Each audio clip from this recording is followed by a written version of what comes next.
Okay, so in the last video, we created a class for each breed of dog which inherited its attributes and methods from the dog class. We are now going to extend the functionality of a parent class, which basically means we're going to make each breed class a little bit more specific to the breed itself. Now, seeing as different breeds of dogs have slightly different barks, we want to provide a default value for the sound argument of the respective speak method. Now, to do this, we need to override the speak method in the class definition for each breed specifically. At this moment in time, if you wanted to call the speak method on Dolly, we could put dolly.speak, then parentheses. But if we were to run this, we're going to run into a type error telling us that we're missing one required positional argument, which is sound. So we'd need to pass in a string that refers to the sound that Dolly is making. But seeing as we know the types of sound that different breeds of dogs make, we're going to override the method defined in the parent class inside the child class. And to do this, we simply define a method inside the child class which has the same name as the method in the parent class. So let's see an example. So far, we have simply put the keyword pass in each of our breed class definitions. But what I can now do is copy and paste the speak method that we created in the dog class and replace the pass keyword. But rather than the speak method simply expecting a sound argument passed in to the method call, for the Shih Tzu, we're going to set the default argument of the sound parameter to be equal to the string Shih Tzu woof. And this is just to distinguish between the different sounds that each breed makes.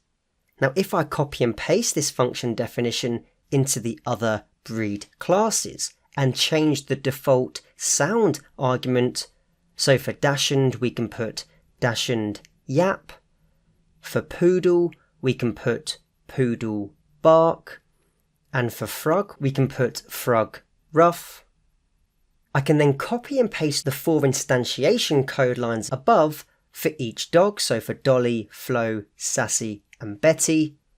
And now when I print out dolly.speak with parentheses, we no longer have to type in a default argument for the sound that Dolly makes.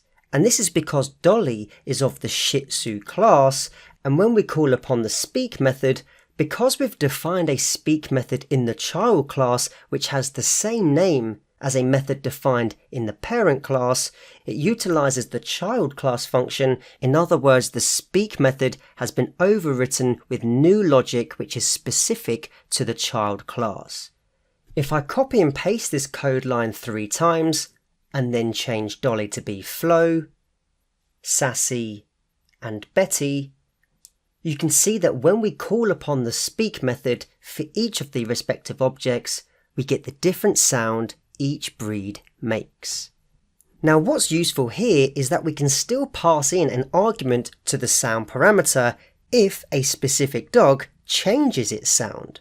So for example, if I print dolly.speak and then pass in a growling noise, so just grrr, you can see that we print out Dolly says grr. So what's useful here is that we don't have to pass in an argument to the sound parameter for the standard bark that the dog makes, but we can, if we want to, pass in an argument which then changes the sound the dog makes, which could be quite useful. Now, one thing to keep in mind about class inheritance is that changes that are made to the parent class automatically propagate to child classes. In other words, automatically apply to child classes as well. And this will occur as long as the attribute or method being changed isn't overwritten in the child class. So let me show you what I mean with an example.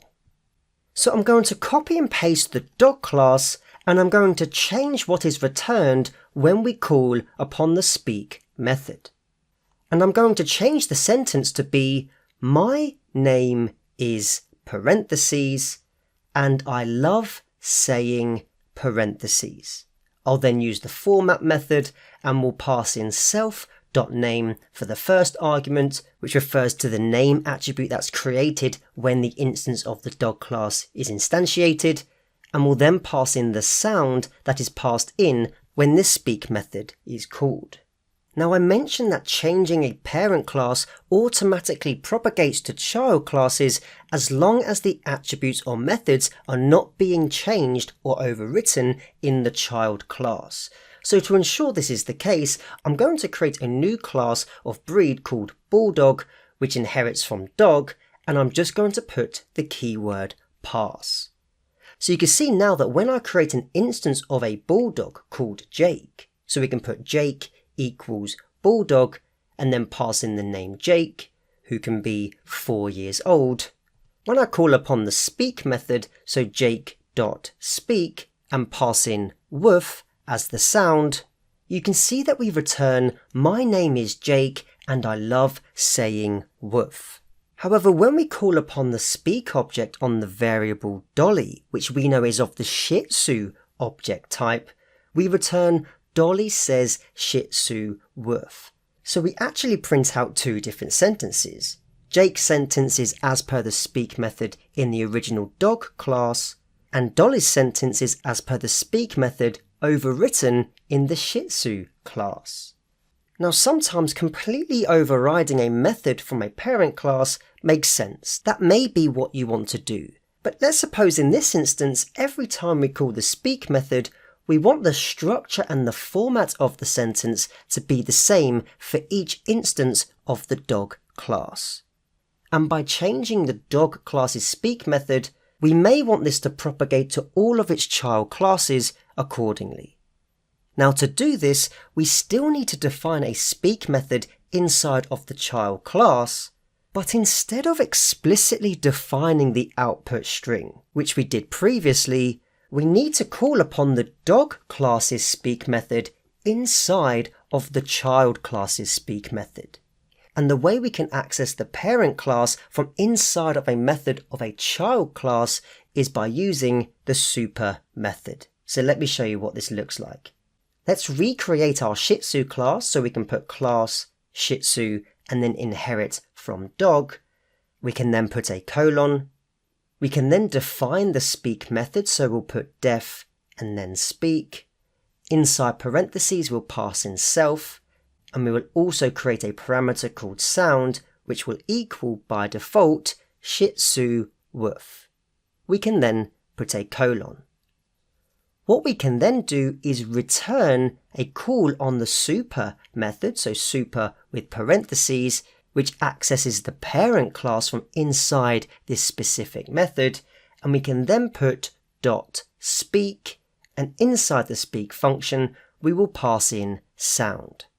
So what is happening here? Well, when we call super with parentheses, then .speak and sound inside of the Shih Tzu class, Python is searching the parent class, which in this case is dog, for a speak method, and it calls it with the variable sound, because the original method defined in the dog class has a parameter called sound that needs to be inputted. Now the great thing about this is that when we do change the speak function defined inside the parent class, the sentence structure maintains inside of the child class as well. So now when we call dolly.speak and pass in the string woof, we return to the screen, my name is Dolly and I love saying woof. So it's reflecting the new format that's defined in the dog class. And this is achieved by accessing the parent class from inside a method utilizing the super method. Now we've covered a lot of concepts here, some of which may be confusing, but with practice material and projects coming up that recaps this material, you'll be fully up to speed with inheritance in no time. In the next video, we're going to be taking a look at a concept known as polymorphism. So I'll see you in the next video.